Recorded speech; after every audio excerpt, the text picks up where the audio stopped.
changing my voice. This video is about sowing righteousness and what it actually means. Here in America at this time, people are being abused to the extreme. People are being coerced into running psychological operations against political dissidents like me. They're targeting me. And they pretend that it's not going on.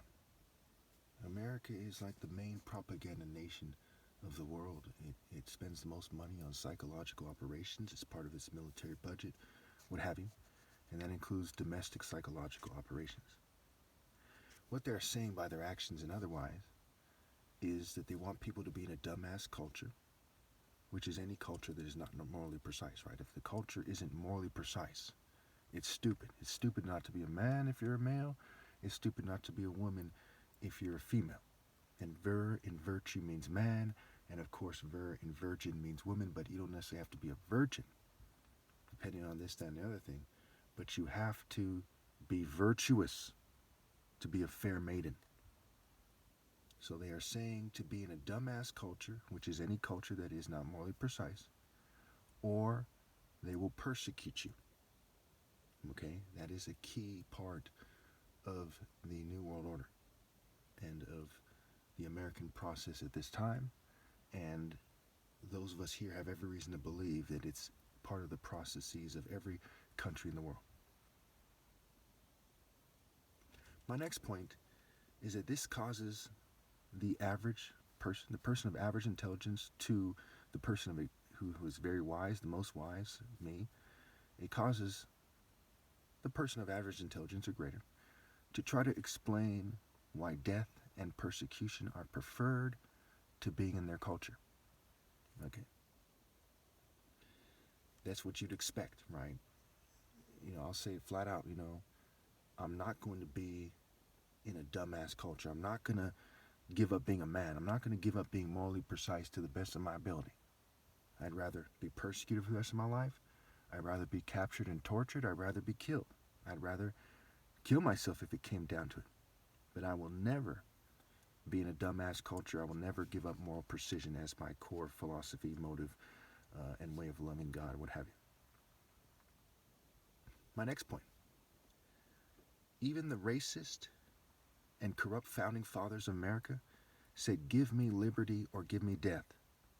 Patrick Henry said that literally, as the story goes. And they said this by their actions. Point number 4. Rockers are mockers of sorts. Again, rockers, rock and roll people, are mockers of sorts, right? You hear people in the military talking about, they say, quote unquote, "Let's rock and roll," quote unquote.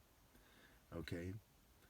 We see, Prince Harry and George Bush and all these people, they're throwing what people commonly call a Baphomet symbol, but it's first and foremost associated with rock and roll. Right? The occult is most embodied by rock and roll, not by Crowley. People don't really understand Crowley, not by Anton LaVey or Michael Aquino.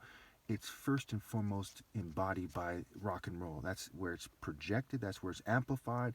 Look at the different genres, genes and genres. That's the purpose of rock and roll, is to entertain people using the occult philosophies of the West, which are their core philosophies. And you can see it's sadistic, right? Megadeth, that's sadistic, to take pleasure in that.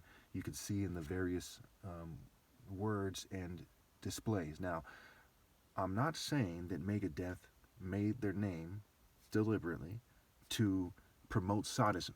I don't know exactly why they made it, but I do know why rock and roll exists. It is made by the governing class to play out poor white people, to project occult thinking, what have you. Okay. So the rockers are mockers of sorts, and they are similar to the Mad TV characters, right? The famous smiling, kind of freckled-faced Mad TV guy. The Jackass movie types, Ronald McDonald, circus clowns, Jack in the Box, Satanists and occultists in general. That's who rockers are similar to, okay? And strangely enough, it's also similar to whiteness. Now, when you think about a suburban family, soccer mom, the dad's somewhat of a jerk. He doesn't want his daughter to hang out with black people, for example. Not necessarily a racist. I mean, he is racist, right? But not necessarily what you think of when you think of a racist. Okay? He has this sort of dark way about him. Like when they, in the pictures of old when they lynched black people and they were staring into the camera with this kind of darker inner essence. That darkness is part of what rock and roll projects. That is the core spirit of the West. That is what Zeus projects. That is what, Apollo and all them, right? It's the core spirit. In the midst of that, you have funny behavior. That's why in cartoons, demons are often depicted as silly, funny characters. It's not just to entertain children. It's because when people do evil things and they go insane, ritual madness, what have you, they start acting silly. Okay? Shady and silly and goofy are often connected. Pedophiles, Gacy, the serial killer. Okay? Ted Bundy, they acted silly. The Night Stalker, silly and immature. But they had that dark essence about them.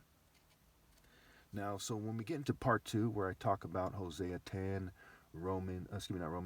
Galatians 6, 7, and I talk about the parable of the sower and the parable of the weeds, and further on this series, you're going to see what I mean.